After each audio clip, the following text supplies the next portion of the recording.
proteksyon. Kaya aatakihin ka.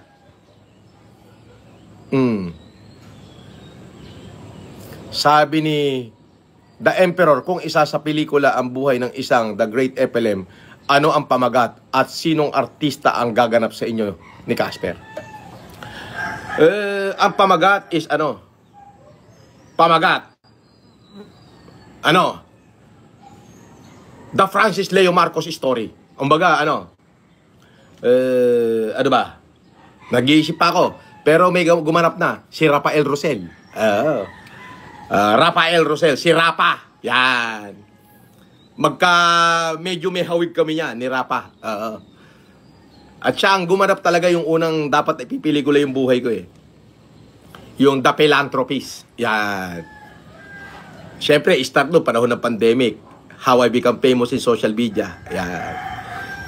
Tapos si Casper, ang gaganap, si Bertus. Si Bertus.